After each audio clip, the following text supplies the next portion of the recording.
Valerie, can you hear me? Yes, So how are you this evening? I'm okay. I'm doing good. It's a really beautiful day out. Yeah. So I want to give you a chance to introduce yourself, and then we'll talk a little bit about the foods and the traditions of this land that we're on up here in Turtle Island, the First People. My name is Valerie Segrest, and I'm a member of the Muckleshoot Tribe. And I work as a community nutritionist for Northwest Indian College's Traditional Plants and Foods program. And in that program, we do a lot of traveling around the different tribal communities in the Puget Sound region and holding plant classes. We develop curriculum, and then we also have individual food projects. My individual food project is the Muckleshoot Food Sovereignty Project, where myself and the assistant on the project, Miguel Hernandez, who also works as the community gardener, we really work with the community. It's a really community-based effort at looking at our tribal assets as far as food resources go and how we might leverage those assets so that people can have better access to those food, to our traditional foods, and also local, healthy, modern equivalents. So what would be some of the traditional foods of the area? Oh, there are so many. I feel so blessed to be able to talk about our foods in this area because they're truly gourmet. We have, of course, the huge cultural pillar, the salmon, but there's also, pre-contact there were close to 300 different kinds of foods that were eaten here in the Puget Sound region from whitecap to whitecap, where in some of those places it's just 50 miles. So there's this incredible diversity. You've got elk and quail and duck and an abundance of shellfish, and then all the plant people, the seaweeds and our wild greens and 20 different varieties of huckleberry that grow here. Yeah. There's truly an abundance of food here in the Northwest. And I just keep on remembering, I talked to a few elders, Jewel James, one of them, he was telling me that just think about it like 100 years ago. Like we know we have a lot now, but like the land was like full, so much bounty here. So what would be some of the things that we could do to bring some of these beautiful foods into our life, and how would we go about I know the gathering, but just the preparing, things like that? I think for the way I started studying nutrition, it was a very modern approach. And then one day had a cup of singing nettle tea, and that became my life's mission. And I ended up studying just nettle. And I still feel like a student of nettle in many ways because it's such a useful plant. But I think there's so much to learn, and the way we traditionally would do it here in our, in our ancient food system, not everybody knew everything. Certain families would carry certain knowledge, and so it's okay to just know 4 or 5 foods really well. And you could spend a lifetime really studying one thing. So I would encourage you to choose one of those things and to really become a good ally with that food, and find teachers, people who can take you out, show you how to correctly identify and harvest and process and prepare and share that plant or that fish or fowl or game.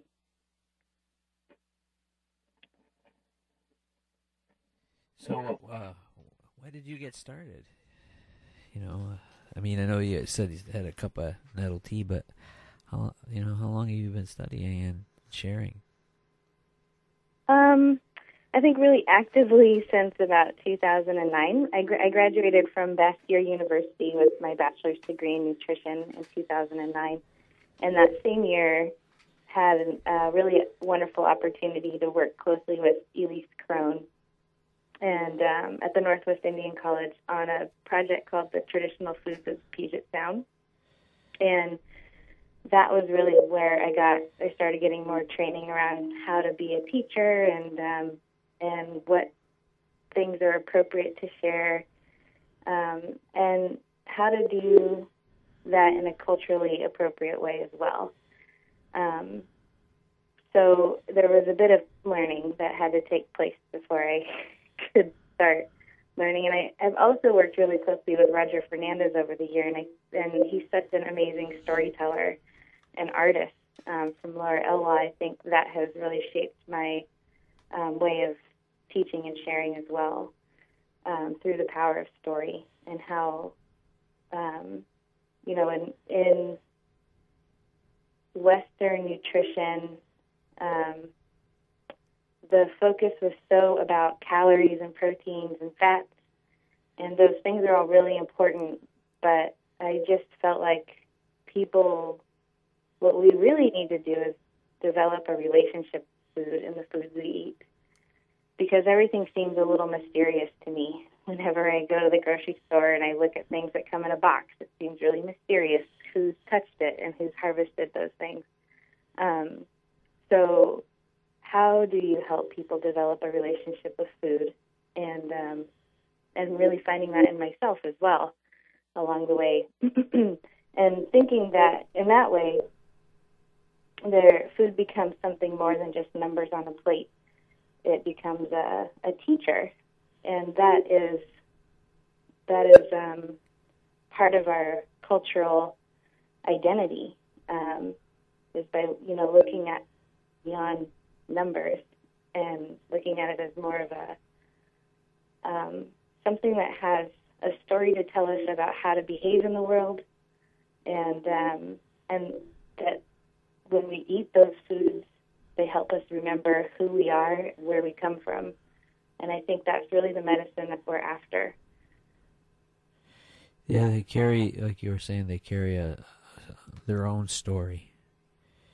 And I just know, like, you go back to nettles, what you were talking about, how important it is to have that tea during certain times. I also know, like, my wife loves to cook and likes to use nettles and salads and things, and it's amazing how your body reacts to the natural way. Yes, it's like time and time again I see people responding, after eating their traditional food, responding in such a profound way. And I think it is because our bodies are built on these things for generations. Archaeologists even say that salmon has been used here for 12,000 years at least. And that's a really long time. Can you imagine having that kind of relationship with someone 12,000 years old? Our body recognizes that physically, but also spiritually. A lot of my elders tell me that you feed your spirit when you eat your traditional foods. And I think that has everything to do with reminding us of the legacy that we come from and the living link that our foods carry with us and the land that we come from.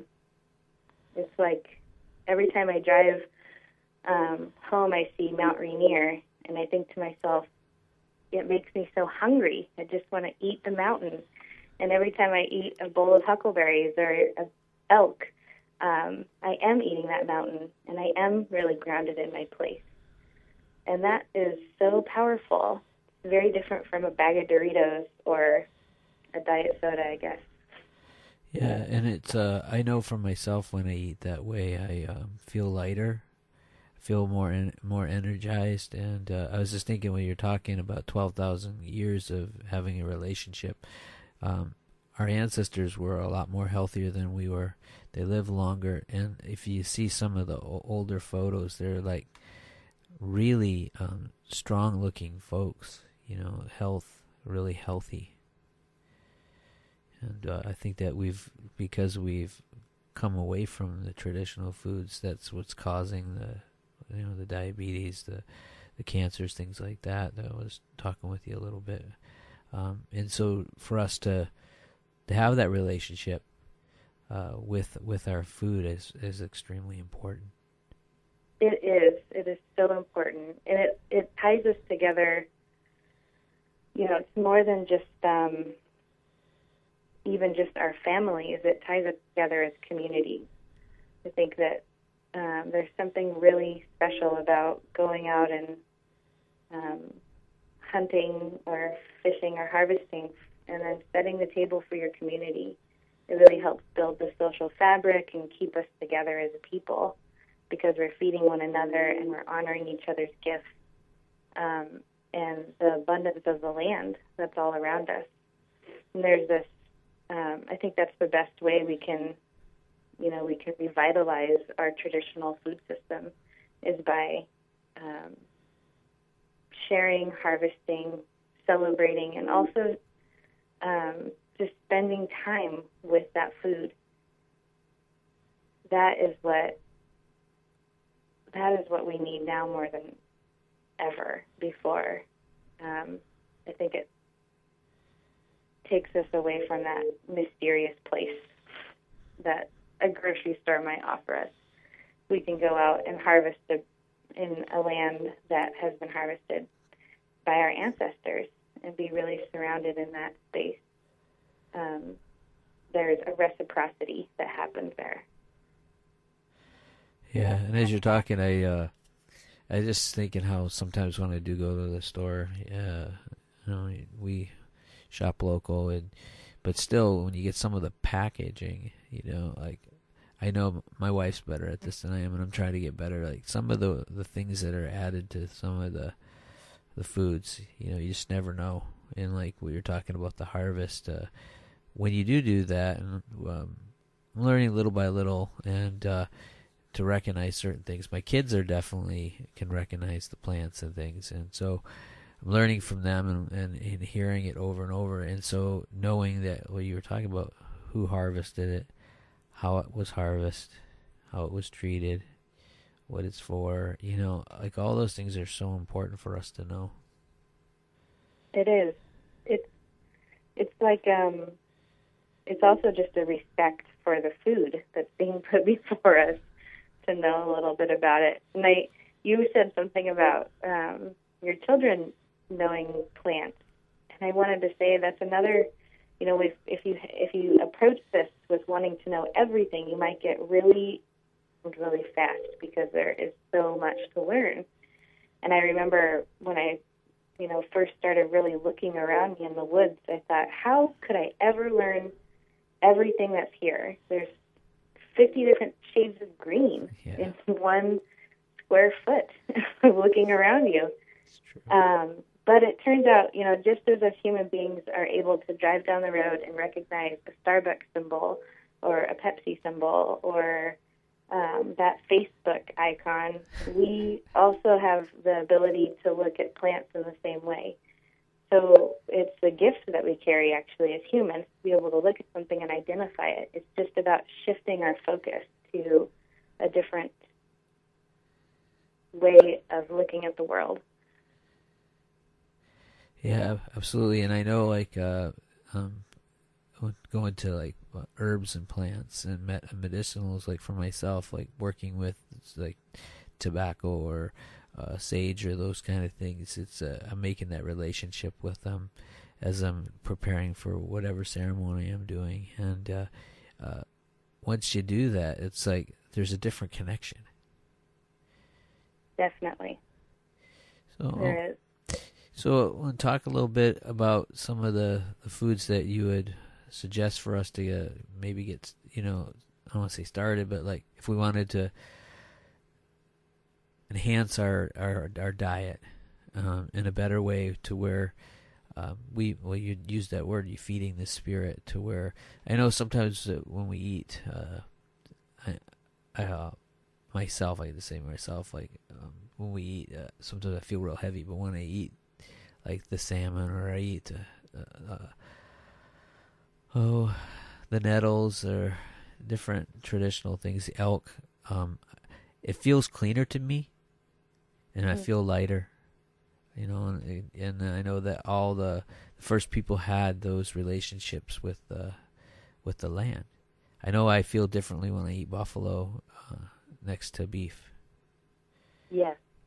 So Yeah, I think on a physical level, even it makes sense because we know that our native foods are actually more nutrient dense than most modern equivalents, like nettle, for example, which makes kale and spinach look like iceberg lettuce. It's so rich in calcium and magnesium and iron, and our body recognizes those foods really quickly, those nutrients really quickly, because if you think about it, even when I'm really salmon hungry and I say to myself, I could sit down and eat 3 pounds of salmon, there's no way I could get past, a little less than a pound of salmon before being super full.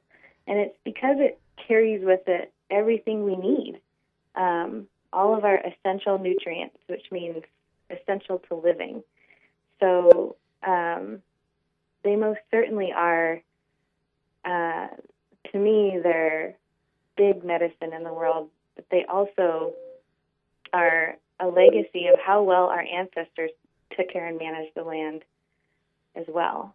And they weren't, like we hear a lot of talk nowadays in the good food movement about having more farmers and ranchers. We need more farmers and ranchers and people growing their own food in their gardens, which I think is amazing and really great work. But in the Northwest, we have a way of cultivating the land that promotes that reciprocity. And you're able to measure how well somebody took care of their space by how good you felt after you ate that food, like you were saying. And I think that has a lot to do with the intention and the respect and the honor that we hold towards the foods that we're working with. It's just like, so many times I've been in a kitchen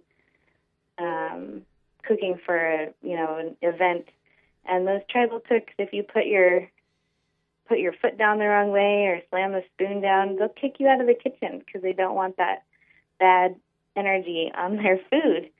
And that makes sense to me, from even just approaching a food that you're harvesting and saying, I'm going to harvest you, and I'm going to honor you for allowing me to feed somebody else who really needs this medicine.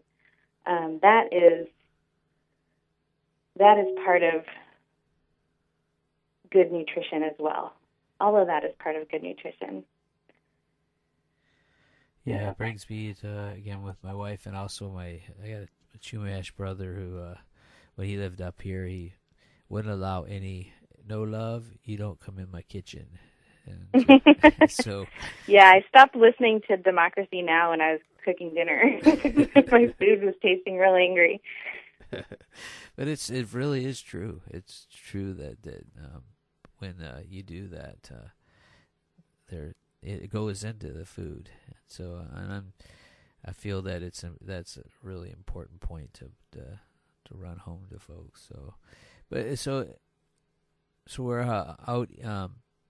Like I said, I'm really laid back. I just want to know if there was anything that you could suggest for us, all of my listeners and myself, some of the things that we could try if we haven't, if we want to go down that road. And I feel that our family does fairly well, but I'm definitely, if there's something that could help, as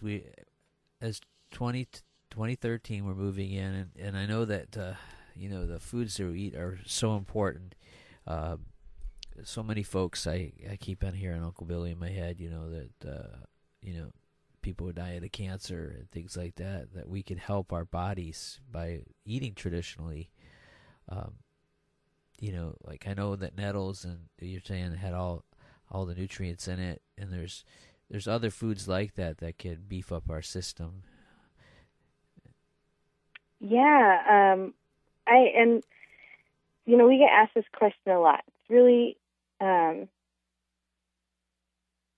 it depends on the individual's needs, and there are many challenges to accessing food, and that's part of my work. I really felt like if I were to be sitting at a desk counseling people on what to eat, that I would never really be treating the root cause of the problem, which to me is about access. It's really hard to access our traditional foods nowadays if you don't know somebody who fishes or hunts or harvests. And I would say, and I also have this really wonderful teacher who just passed away recently named Hank Gobin from Tulalip, who sat me down and said, Val, traditional foods are great and we do need to eat more of them, but what do you do when nowadays your traditional and accustomed harvesting ground is QFC and Safeway and Albertsons? And really pressed us to think about how to approach a traditional diet in a modern world. How do you go and shop with your ancestors? Go to Safeway and bring your ancestors with you and ask yourself what they might recognize as food, which is probably not much that's going on in there. Maybe not even the meat section, because everything looks so perfectly packaged and uniformed. So I would say there are some principles that you might want to keep in mind, like traditional foods are whole foods. They're things that grow in nature. They don't have many ingredients to them. A blueberry is a blueberry. A huckleberry is a huckleberry. There's no mystery there. Traditional foods are also local foods. They're grown really close to home. And I think about the when you harvest something and pull it from its life source, it begins to lose its medicine. It's not as strong. If you have a blueberry from New Zealand shipped here, for example, think about how you feel after you get off of an airplane and how you feel a little bit dehydrated and exhausted and tired, like you want to sleep or take a shower. That's how our blueberries are feeling when they're coming from New Zealand. So, which makes me think about the next principle, which would be that traditional foods are seasonal. So be in the season. What is available now? A lot of people tell me blueberries are expensive. Well, there's a season for blueberries in the summer, and just like there's a season for huckleberries, and they're both close cousins.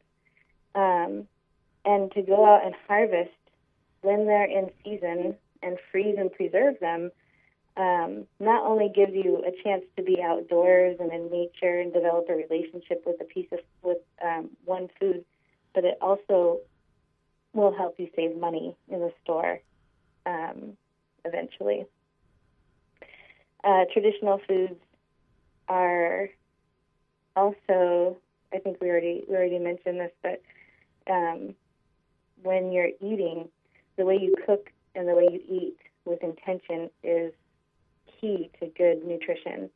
To not be, most of us are eating, and I do this all the time, in the car, from point A to point B.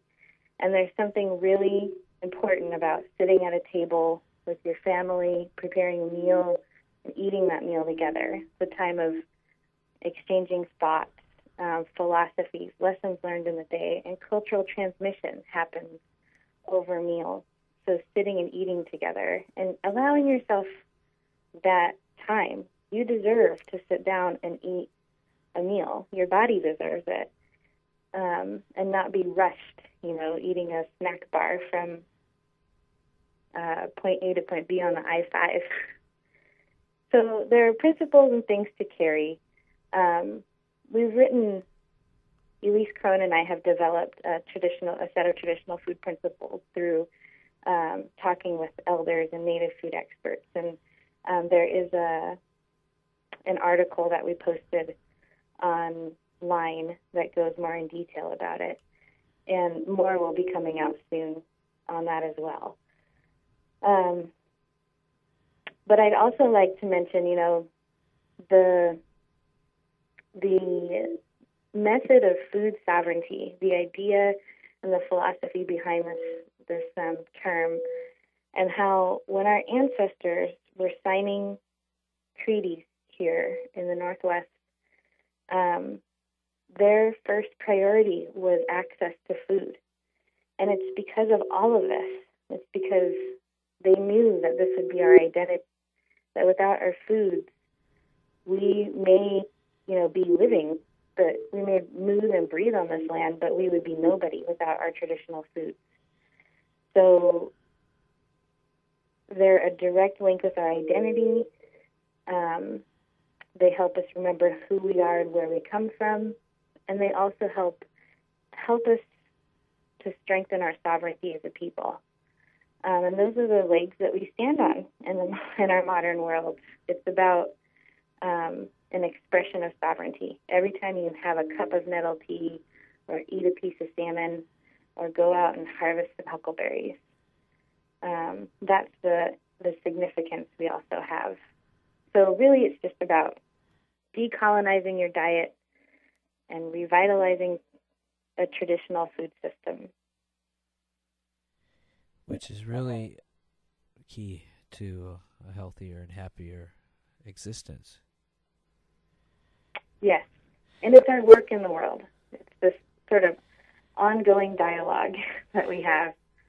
And we also, we live in a time where there's a lot of also modern healthy equivalents you can eat from the grocery store or even just grow in your own yard. There's a lot of plants that you can, I would suggest that if you have a nice green grassy lawn, to smother out the grass and start planting more native plants like Oregon grape or blue elderberry, or sometimes I'll go dig up nettles and plant those in my backyard. My neighbors aren't very happy with me, but I have a nettle patch in my backyard. There is something really, it's about taking your power back when you can grow your own radishes, even. There's something really powerful about going out to the garden and plucking out your own vegetables out of the ground if you're capable of doing that. Yeah, and like what you were saying about the nettles and stuff, that's empowering to have access to what you're talking about, because that is one of the, if not the main key, that most of us don't have that access to, can't go out into a national forest to start harvesting, the foods that are there. I know that they're all to be able to have that in your backyard. That's powerful. It is. It's increasing access for yourself and taking your power back. We should all be able to access. We have the inherent right to eat whatever it is we want. All right. So it's about 4:30, and this is Chaos Radio 89.3 FM. And so Val, I know that where you are, and I don't, and I know that you're expecting, and I know that you probably want to get more comfortable. So, is there anything else that's on your heart that you would like to share with our listeners, or?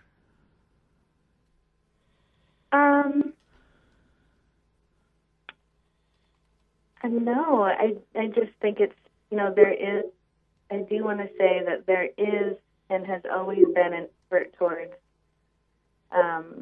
maintaining our diet. And it's really important that we honor that. We honor the efforts of people of the past and the people of the present who are doing work today. There is a movement happening, and I feel so blessed to be able to witness just a piece of that. And I feel like we stand on the shoulders of giants who have really seen far into the future for us. And I hope someday that somebody can say the same thing about our time, the people of our time. So remember that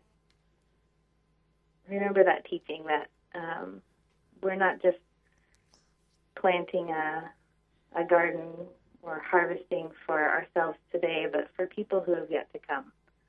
It's about them as well. All right. So I appreciate you taking time, and like I said, I'll be thinking of you, and everything smooth for you. Thank you. All right. Have a good evening. You too. All right. Thank you. Thanks a bunch. Bye. Bye. Yeah, this is Chaos Radio, 89.3 FM. It's Raven Redbone, and that was Valerie Segrest, and I appreciate her taking time out to share with us and this evening. And it's just beautiful outside. It's in the 70s, high 71 it says here, and it's amazing. But I just wanted to also say that what she was talking about, Billy says, every time we carry an eagle feather, that's sovereignty. Every time we pick berries, that's sovereignty. Every time we dig roots, that is sovereignty. And it's really important for us to remember. She shared a lot that really brought it home for me that I needed to hear, and to move more towards that sovereignty myself as an individual. And so, again, thanks for listening. We